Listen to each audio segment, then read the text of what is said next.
Et on pourra ajouter manger bio, local, et faire vivre l'économie locale et des petites exploitations, et surtout le bio.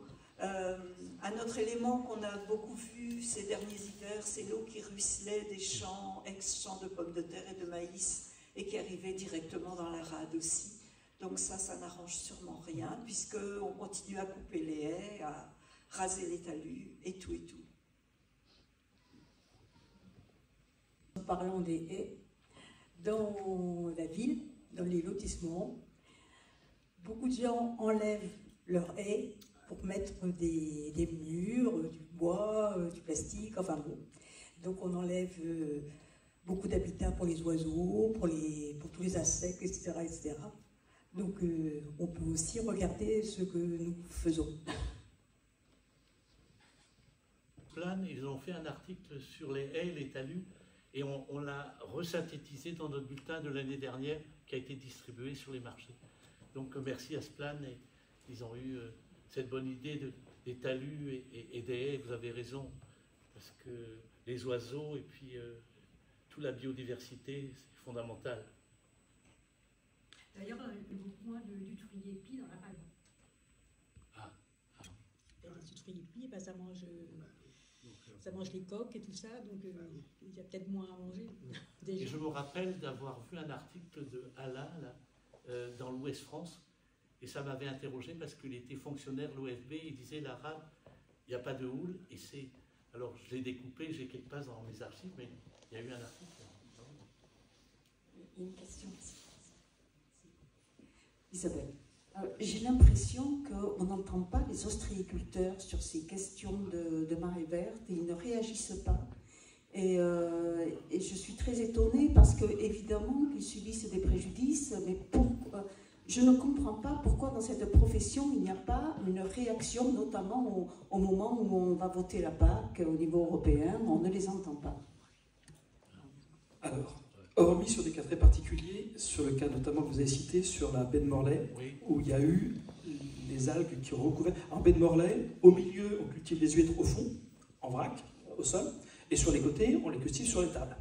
En rade de Brest, il y a très peu de culture d'huîtres en rade de Brest. C'est anecdotique, c'est vraiment anecdotique.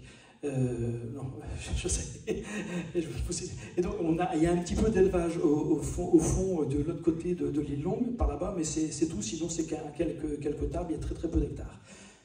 Non, pas grand-chose, c'est vraiment anecdotique. Non, anecdotique, là c'est une microzone. Et là, en baie de Morlaix, quand il y a eu de la casse, ils ont vraiment réagi parce qu'il y a eu de la casse. Honnêtement, pour le moment, ça ne les emmerde pas. C'est à part ces cas particuliers. Ils sont beaucoup emmerdés par d'autres choses, d'autres problématiques. Il y a un gros problématique qui s'appelle le norovirus, qui est le virus de la gastroentérite, qui passe à travers les stations d'épuration et qui vient contaminer les huîtres en mer et les rendre toxiques. Donc ils se bagarrent beaucoup plus sur d'autres problématiques que sur la problématique algue verte.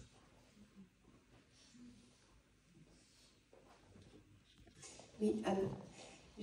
Moi j'avais une question sur la concentration en nitrate. J'avais l'impression que on tendait vers une baisse de la concentration en nitrate dans nos eaux. Les bulletins ARS sont plutôt... il y a de moins en moins de risques, d'après ce que je vois. Mais donc du coup, avec ce qu'on vient de voir là, ça ne semble pas le cas, en fait. Donc... est-ce que, puis en effet, on ne va pas vers une diminution non plus des élevages, donc comment ça se fait qu'on nous dit qu'il y a une diminution alors que ça empire? Alors, écoutez, il suffit simplement de suivre l'actualité régulièrement, et effectivement, on dit, on répète que l'eau de rivière est de meilleure qualité qu'avant. Je n'en disconviens pas. Pour une raison bien simple, c'est qu'aujourd'hui, on a quand même arrêté les gros excès. J'entendais tout à l'heure quelqu'un qui disait, ben voilà, on a vu là les champs de patates qui se déversaient, enfin, l'eau des champs de patates qui se déversait dans la rade. Avant, il n'était pas rare, je me souviens avoir vu un film qui s'appelait Mona Lisier, où on voyait des exploitants qui ne maîtrisaient pas leurs réserves de leur cuve à lisier, et puis des fois le trop-plein, on le jetait directement dans la rivière. Donc là, aujourd'hui, ce genre d'excès est quand même régulé, on va dire. Apparaissent accidents de méthanisation. Alors, oui. Oui. C'est régulé, mais c'est pas supprimé, bien évidemment. Si vous avez des accidents de méthanisation, si vous avez des cuves qui cèdent, des cuves à lisier qui cèdent, là, tout s'en va. Alors, si la qualité de l'eau des rivières diminue, ça c'est un fait, sauf que, si vous voulez, le système agricole dans lequel nous sommes ne permet pas d'atteindre l'exigence de qualité d'eau, de l'eau des rivières, pour qu'il n'y ait plus suffisamment d'excédent d'azote pour nourrir les marées vertes. Et les études le prouvent, le montrent, c'est entre 5 et 10 mg. 5 et 10 mg, vous ne pouvez pas y arriver avec des cultures de maïs. C'est pas possible. Même si vous faites du maïs super bio, même si vous contrôlez la culture du maïs, c'est pas possible. Et tout le monde le sait. Donc, bien évidemment, alors je ne parle pas des cultures maraîchères, c'est la même chose. Les cultures maraîchères sont extrêmement polluantes. Donc, c'est ce type de culture qu'il faut bannir des endroits les plus vulnérables, les plus fragiles. Là où il y a des risques, il a expliqué, le professeur Pibaud, là où vous avez des risques de ravinement de l'eau jusqu'à des baies confinées, il faudrait ne plus faire ce genre de culture. Ou alors le faire de façon extrêmement rigoureuse et bien évidemment, la première des choses, que nous avons demandé, je ne sais combien de fois, réduire le cheptel. Vous avez donné les chiffres, c'est accablant. Tant qu'on aura autant d'animaux en Bretagne, on aura une mauvaise qualité d'eau et on aura des marées vertes. Et donc on aura beau baisser le niveau d'azote dans la rivière, on n'arrivera jamais à moins de 10 mg. Alors vous allez dire, vous avez gonflé de dire ça. Mais le pire, c'est qu'en 2011, quand les plans algues vertes se sont mis en place, en 2011, ce sont les présidents des chambres d'agriculture de Bretagne qui l'ont dit eux-mêmes. Et ils ont alerté les collectivités qui avaient comme objectif d'arriver à 10 mg. Maintenant c'est fini, c'est plus l'objectif. Et j'avais répondu, mais non, vous ne pouvez pas exiger de nous qu'on arrive à 10 mg, on n'y arrivera pas. Ils ont raison, on ne peut pas y arriver avec les extensions d'élevage et avec le cheptel porcin des poulaillers et tout. Donc, ne vous leurrez pas, il y a aussi un abus de langage qui est fait par les autorités qui vous font croire que quand l'eau est potable, ça y est, tout est gagné. Mais non, l'eau est potable à 49 mg de nitrate par litre d'eau. Si on prend le paramètre nitrate, 49 mg. Moins de 10 mg. Vous faites la différence. Et donc le seuil de potabilité, ce n'est pas le seuil de déclenchement des marées vertes. Voilà. Donc on pourra vous dire ça baisse. Alors ça a cessé de baisser. Hein. Maintenant on est à 30 mg.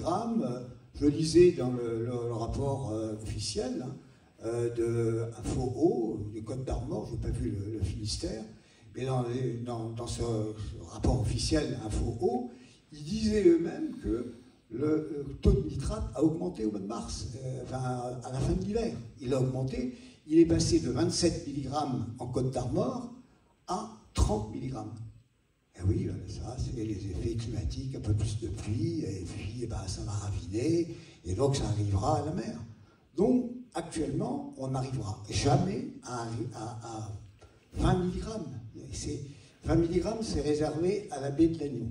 Parce qu'il y a une concentration de poulaillers et de porcs beaucoup moins importante. Mais à 20 mg, vous avez les algues vertes. Donc c'est pour ça que je dis qu'il ne faut pas dire que les plans algues vertes sont insuffisants. Ça veut dire qu'il faudrait faire un petit peu plus et que ça va aller mieux. Ils sont à côté de la plaque. C'est comme si vous demandiez je vais prendre une image, c'est comme si vous demandiez à un coureur cycliste de gagner le Tour de France avec une trottinette, même pas électrique. Il fera des efforts, hein. Bien évidemment, il fera des efforts. Mais vous ne monterez pas la côte et vous n'arriverez pas au haut du Galibier avec une trottinette. Donc c'est pour ça que les mesures qui sont prises pour lutter contre les marées vertes, c'est une mesure trottinette. Et tout le monde le sait. Je vous rappelle, je le parle dans mon livre, il y a un rapport qui a été publié au sein de la préfecture des Côtes-d'Armor en 2009. Et très intéressant, rapport confidentiel. Vous savez, les confidences, elles vont vite. C'est un rapport confidentiel qui était réservé au préfet qui venait d'arriver. Le préfet qui venait d'arriver, il ne connaissait rien en marée verte, et puis quand il est préfet des Côtes-d'Armor, on lui dit, il vaut mieux que vous soyez un petit peu au courant.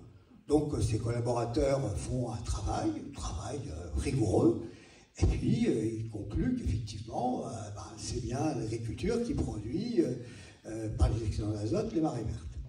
Et la conclusion du rapport, c'est de dire il faudrait changer complètement les cultures. Ce que je vous dis, moi, il faudrait changer complètement les cultures. Mais la profession agricole n'est pas prête à cela. Première des choses. Et donc, que faut-il faire? Il faut afficher une politique volontariste.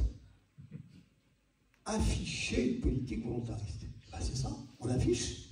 Regardez les efforts qu'on fait et tout. Bon, on m'interpelle régulièrement en me disant, monsieur Lelay, vous reconnaissez quand même que les agriculteurs font des efforts. Bon, pas tous d'ailleurs, mais même s'ils font des efforts, c'est des efforts à côté de la plaque. Ils veulent gagner le Tour de France avec une trottinette. Ben, ça ne marche pas. C'est pour ça, c'est aussi radical que ça. Et donc, tant qu'on ne martèlera pas qu'il faut changer les modes agricoles, et effectivement, ça commence par réduire le cheptel, vous me dites qu'il y a de moins en moins de cochons. Alors, c'est possible. En tout cas, ça reste à un niveau très élevé. Et je vois, moi, des extensions d'élevage et des extensions de poulailler, il y en a partout. Nous, on en a réussi à faire condamner une à Plestin. Bon, alors, il va faire appel, on va voir comment que ça se passe et tout. Mais c'est vous dire que, oui, l'enjeu est important. Et le problème, il est d'abord politique. Nous avons, en Bretagne, depuis 55 ans, des élus en gouvernance qui ont fabriqué eux-mêmes leur impuissance politique. Un élu représentant la nation, il est en droit de dire, écoutez, voilà, surtout ce bassin versant, ça ne va pas. Ça provoque des pollutions majeures. On l'a vu dans le Rap de Brest, on l'a vu, pour les raisons sanitaires et préservation de la biodiversité. On a déjà été condamné, l'État a déjà été condamné. Donc, eh bien, on sait quelles sont les causes. Il faut interdire certaines cultures. Ça, la puissance publique peut le faire. Alors, bien évidemment, il ne faut pas interdire la culture en disant, bon, allez, t'arrêtes, et puis on ne veut plus savoir ce que tu fais. Si vous dites à un exploitant agricole, finis le cochon, il faut aussi l'aider à passer à autre chose. C'est ce que nous, on a proposé. Vous aider à passer à autre chose. S'il arrête de faire du cochon, il faut d'abord l'aider financièrement et l'aider techniquement pour faire du lin ou du chanvre, par exemple, ou de la luzerne. Mais tant qu'on ne fera pas ça, on aura les pollutions des marées vertes qui sont à la face émergée de l'iceberg. Vous avez compris que les marées vertes, bon, qu'est-ce qui se cache derrière les marées vertes?